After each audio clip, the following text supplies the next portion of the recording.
She's working in a really difficult situation in Athens. The second really best practice that we saw was in Vienna, and I'm going to have David jump in if I miss something.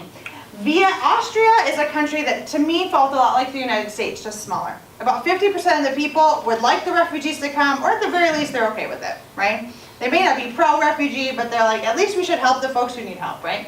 The other half were either saying, we really shouldn't let them in, or this is a giant hassle for us, right? It's expensive and difficult and dangerous. They were kind of 50-50. And whenever you talk to somebody, they said, well, my neighbor feels this way, or my family feels this way. Sort of felt like our political season. We all know somebody who feels very different than we do about it. That's what was going on in Vienna. And remember, they speak mainly German in Austria. So a group of churches and nonprofits came together to create a neutral zone. It took a long time to find a neutral meeting location that they literally called a meeting place. This is in Farsi and in Arabic and English. The meeting place is specifically non-religious, on purpose. Many of the folks who volunteer there do so because they are a part of a religious community and they feel very deeply about their faith. But the goal of the meeting place is that all are welcome. Refugees, welcome. And so this is an opportunity where folks can have English and German classes. They can use the Wi-Fi to work on their paperwork, to contact family back home in a safe way. They can meet and talk to other friends. They can have food and snacks. But one of the stories that we thought was the best was this was a place where refugees could connect with other refugees. Something I didn't really catch on to as an American, because as an American, we're used to people from all over the world, especially in Ann Arbor. I'm used to people from all over the world being in my neighborhood. Like, that's just part of what my neighborhood looks like, right? I forget that in places like Vienna, it don't look like that. Everybody there's Austrian. So, to you, you're either Austrian or not Austrian, right? So the fact that the refugees are from maybe 20 different countries, it wasn't part of the conversation. They were just refugees, as if that was some sort of nationality. It's not. So they were putting some of the women up in a women's shelter. So this is the basement gathering room. But on top of this is something that looks like a dormitory. And so shared bathrooms and shared kitchen space and really small dorm rooms with beds, right? Safe and secure, not fun, but okay. Well, they put women in here willy-nilly. Different ages, different stages of life. Some of them had babies, some of them were empty nesters, some of them were escaping abusive husbands, some of them were 19 and hoping to get a student visa. They're from 20 different countries, speaking something like 25 languages. They threw them all in this building together. Shared bathrooms and kitchen. And nobody really thought anything about it. And the reality is those refugees come from countries that don't like each other. They don't speak each other's language, and they definitely don't know how to be Austrian. So a bunch of Austrian volunteers, this is one of them, Austrian and North American volunteers would show up and just have tea. They brought tea and coffee and chocolate and like Hostess cakes, the Vienna version of Hostess cakes, which are gross, by the way. And so they bring them and just offer them in this room, and they knew every Thursday at 10 o'clock, the women are coming for tea, and everyone is invited. No matter who walks through the door, we would stand up and greet her with a handshake or a hug. We'd hold out a chair, say, would you like some tea? Can I get you more tea? Those of us who were not refugees were the hostesses. We were managing the conversation, inviting them all, treating them all like queens, that we had invited them for tea. It was super fun and great. I had a great time. But I learned that a year ago when they started it, the refugees would not come because they didn't want to sit next to each other. Because that argument from the bathroom the day before, or the kitchen the week before, or the fact that I don't like you at all was a little bit too much to share a hostess cake. But when the locals kept coming back and treating everyone with mutual respect, it gave them an opportunity to practice being nice to one another. And now, the women that came to tea, something interesting started to happen. They started to practice their English and German together as a mutual language between them, and talking to people who look nothing like them, have really no shared history. Those women started using their food stamps together and making dinner together. And they started walking together to their German classes. They started doing their laundry together to save on soap. All of a sudden, the government assistance they were getting was being multiplied, and life was way more fun. They were sleeping better at night, and they had friends, and it was like being in a dormitory. They would cheer for each other when their paperwork came through and cry for each other when their paperwork failed. This kind of community is something that was only possible because locals really wanted to do a long welcome. The day I showed up was 1 hour that had been happening every single week for a year. That kind of commitment, the caseworkers couldn't do, the government couldn't do, even the pastors couldn't do it. It was volunteers that needed to make it happen. And so many of the volunteers that came were representatives of their faith community, and all the refugees knew that. If they wanted to know more about faith, they could stay after tea and have that conversation. Many of them joined a Bible study at their own church. It was totally available, but this was a time that was not faith-based. It was community-based and relationship-based. And David and I saw it and thought, this would be fun in Ann Arbor. I think that's what we thought. We saw this and we're like, we could do this. David, what else did you want to say about this best practice? No, I think you covered it. Okay. Yeah. So we know that there's lots of pieces to the puzzle for welcoming refugees. And we know that volunteers and community organizations make up a lot of pieces of that puzzle. I say this all the time. I tell people, I preach whole sermons about how we should be really good people and be a piece of the puzzle. And I come and give these great pep talks. Yay. But there are times, like when I'm sitting in Greece and she's telling me, Vula is telling me, tonight 60,000 refugees will sleep on the ground because no one will take care of them.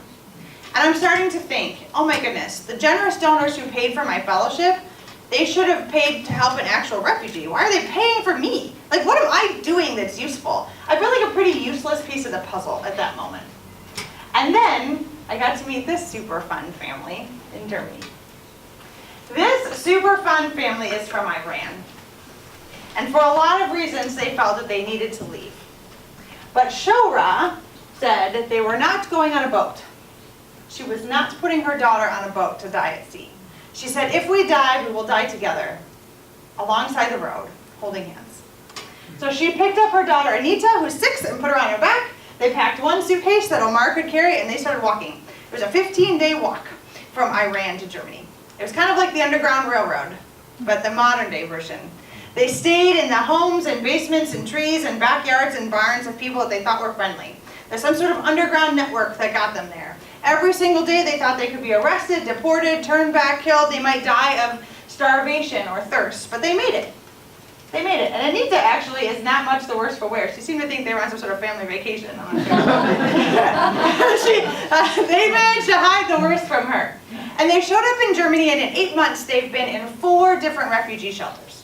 I thought they'd complain to me about it. They'd tell me about how it was a big hassle. Because when I went to visit them, they were staying in an old elementary school. They had taken the school and converted it into a refugee shelter. The gymnasium now had a bunch of apartments in it. Each classroom was split up into 2 to 4 apartments. The locker rooms were being used, and the kitchen was being used for communal usage. They had a playground for the kids. They slept on a mattress on the floor in this tiny little classroom, and they had enough government assistance for 1 meal a day. And so I thought that they would talk to me as an American about how difficult the journey was, and how challenging it has been to move 4 times in 8 months. And how, can you please help us because we're sleeping on the floor? And they didn't. They wanted to show me around their home and tell me about how the Germans in Mainz is a community, a university town, kind of like Ann Arbor, tell me how their local neighbors in Mainz have been so friendly. They wanted to tell me that the little kids at the church down the street, they packed up a backpack for Anita to take on her first day of school, so that she had the great pencils, just like all the rest of the 6-year-olds. They talked about how the women invited Shora to their women's group, because together they knit little sweaters for the poor orphans in Romania, and they thought Shora would like to come. They found a bicycle for Omar, and someone made sure that he knew how to lock it up safely and how to get to his job on time. The community volunteers organized a vacation Bible school or a summer camp for the kids, which was half German and half refugees on purpose, so that they could learn from each other and be ready for school in the fall when new people would be in their school. The local folks made them feel welcome. They didn't want to complain to me about their journey. They wanted me to hear their stories, and they said, go back and tell the Americans. We hear on your news that not everyone likes us. Go back and tell the Americans that we are so grateful. We are so grateful for the people who welcomed us. Those local folks like Washtenaw Refugees Welcome, those folks each did the thing that they were good at. We went to that refugee shelter, and I talked to a woman who reminded me of a university retired professor from Ann Arbor, just the German version. And she told me, she's like, yeah, I got 20 minutes, I gotta go help someone. What do you want, lady? I said, well, I really want to know about your work here. She's like, I need shoes. I need men's shoes. I was like, okay, do you want me to like buy you shoes now? Like, what are you asking for? And the reality is, she really had focused her time on bicycles and shoes for men. Because she was good at getting them, she was good at handing them out, and they made a significant difference in the daily lives of those people. She was okay with the fact that was all she was doing. She probably had helped hundreds of people that year with shoes and bicycles. And the reason she focused on that is because someone else was focusing on Anita's backpack. Somebody else was focusing on Shora's employment. Somebody else was focused on their asylum application. She knew that in their community there was enough people doing what they were called to do to make this happen. She was okay with the fact that she focused on her one area. And so that was a best practice that David and I thought we could really bring to an educated community like Washtenaw County. Most of us are good at something, and if we do the thing we're good at, we can work together. So I think, after spending 6 weeks in Europe, I very much had American optimism, right? Like, we can take all the best practices we saw and do them all. Well, maybe we can, but I'm not in charge of the world. And the best thing that I can do is to encourage people, right? My piece of the puzzle is to share the stories I heard and then let those percolate. What part of the stories make sense for you? What part makes sense for us? What part makes sense right here in Washtenaw County? How can we connect those pieces of the puzzle in amazing ways? I'm one tiny little piece, but all together, we're really, really strong. The second part of my fellowship is I get to do cool work here in the United States. And I promise I won't talk for 40 minutes about these folks, but these are students at South Fargo High School. North Dakota's population is about the same as Washtenaw County. And they take, well, they all stay. They're feeling crowded, apparently. I heard on the news, I thought that was funny. So, they take about 500 refugees a year in North Dakota. Sound familiar? Wow. And about 70% of them all get put within the same basic several zip codes in Fargo, West Fargo, because that's where the resources are. This sounded a lot like Washtenaw County to me. We're going to have about 500 refugees next year. The vast majority of them are going to be on bus lines, near affordable housing, which means just a couple of zip codes, right? It means similar schools. Well, here's what's happening. I got to go to an English language learners class at Fargo South High School. Around the time David and I graduated, about 15 years ago, they were 98% people that looked like us at that high school. There are now 20% kids that look like this. All of those newcomers are refugees or children of refugees, basically. Nobody chooses North Dakota. They just chosen not nobody. Almost nobody. I'm just saying. I asked every single one of them, why are you in Fargo? And they're like, we don't know. Remember that less than 1% of refugees will ever get resettled to a third country. These kids all know that they have won the lottery. It was like watching the golden ticket scene from Willy Wonka's Chocolate Factory. They know that. When their paperwork comes and says you're going to Fargo, North Dakota, it's literally minus 60 degrees there right now. They're like, we don't know what that means. Yay! Jump on a plane. They're so thrilled.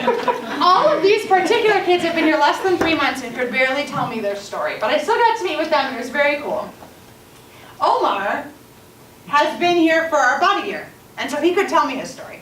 He's in the senior level English class, and his English teacher helps the refugee children to write their stories as a part of English 4 every year. She's publishing their 3rd book of stories. It helps them to practice their English skills, and it also gets those stories out there to the community. In fact, she's done such great work that a national group called Green Card Voices came and interviewed them. They're now doing a youth version called Youth Green Card Voices, and they came here and interviewed some of them. Because Omar's done this kind of practice, he could tell me his story without a lot of emotion. He would get all the facts to me, and it sounded like a Hollywood drama. Omar, when he was 15, came home. He's from Eritrea. He came home one day to find his mom hiding under the bed. It turns out that some sort of armed people, police, guards, cartels, unclear, somebody showed up at his house and said, Omar robbed a store. And he claims he didn't, but his mother had no real way to protect him. There's no actual justice in that country. And a 15-year-old boy is considered a grown man in their culture. So she told him the best thing to do would be for him to run away in the middle of the night and not tell her where he went. So that when they show up the next day, she can literally say, he left, I don't know where he is. She said, call me when you're safe. And he did. He ran away in the middle of the night. He made it somewhere into some town and thought he was doing okay, and then it turns out someone offered to help him. That person ended up being a trafficker, collected him and 5 other folks his age, kidnapped them, tied them up, put them in the trunk of a car, long story. He managed to get away in the middle of the night, just him. None of the rest of the victims he was with. He doesn't know what happened to them.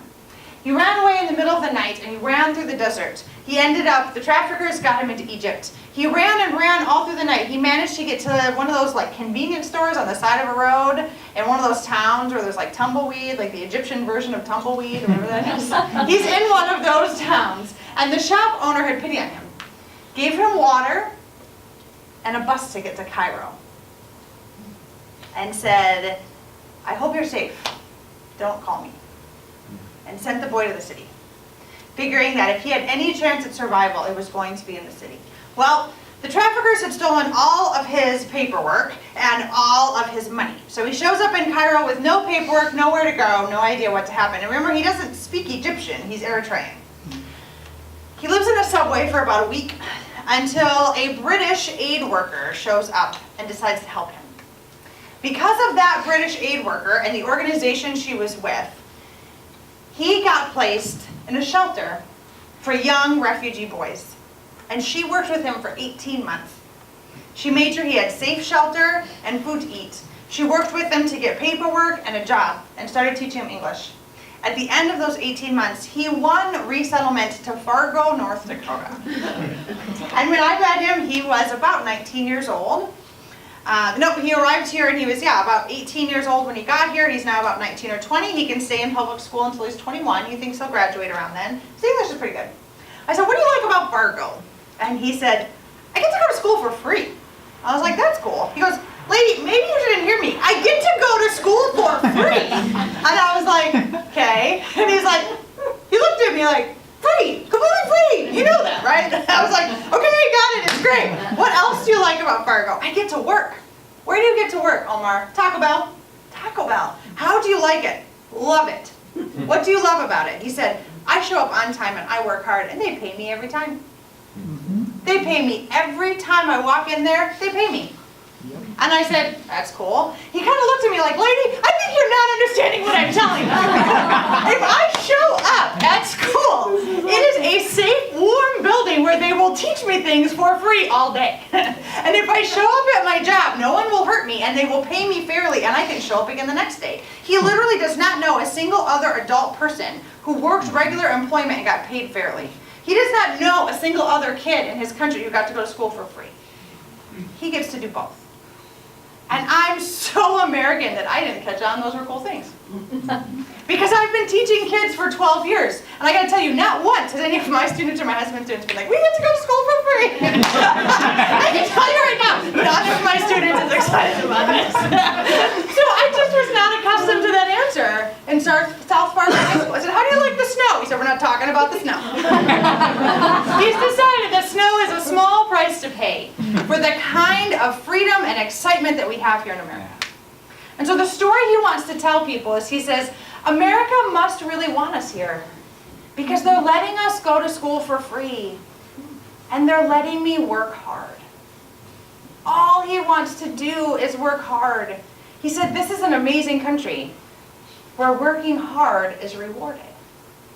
In this election season, I think we've heard so many people shouting at each other. I don't know about you, but I sure haven't been incredibly grateful to be an American for the last couple of weeks.